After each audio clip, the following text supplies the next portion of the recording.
La communication agressive qui tourne autour du Mali, du Burkina Faso et du Niger ne doit ni vous affaiblir ni vous étonner.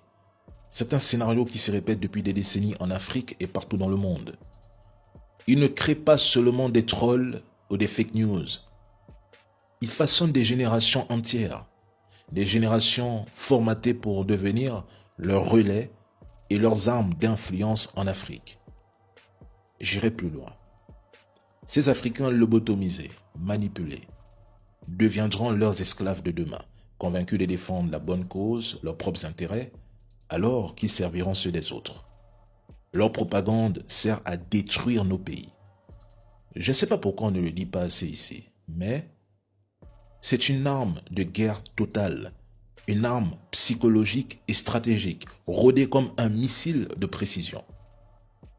Aujourd'hui, la recolonisation est hybride, sournoise et mortelle. Ils opèrent par proxy, économie, médias, ONG et divisions internes.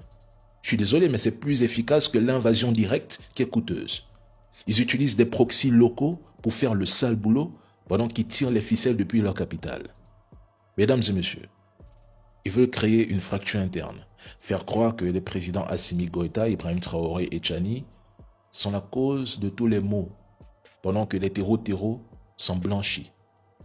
Les décennies de pillage et de corruption sont oubliées et les réseaux qui arment ces groupes terreaux sont ignorés. Ils ont toujours voulu pousser les populations à descendre dans la rue contre l'AES en s'appuyant sur des scénarios déjà observés ailleurs, notamment en Iran, 2009-2025, en Libye en 2011 ou encore en Syrie. En Russie, ils ont tout essayé mais ça a échoué. Rappelez-vous du printemps arabe. Ils savent que le peuple qui renverse le gouvernement, c'est une révolution de colère gratuite pour eux. Et ce n'est pas un hasard si certains rapports de certaines ONG affirment que l'armée burkinabé ciblerait des civils ou détournerait des ressources, ou encore si lors de l'attaque du 25 avril au Mali, il était évoqué que le président Assimi Goïta aurait fui, ou si des narratifs similaires circulent au Niger, sans oublier qu'il y a une instrumentalisation des dynamiques communautaires, notamment autour des groupes Peul, etc., etc. Population.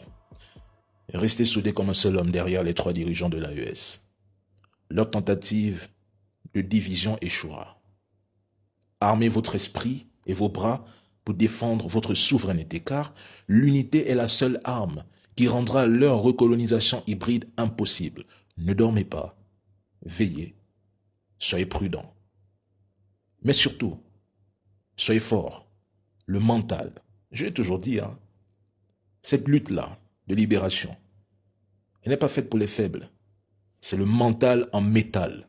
Si vous n'avez pas le mental, si vous ne pouvez pas supporter, écartez-vous de ce chemin.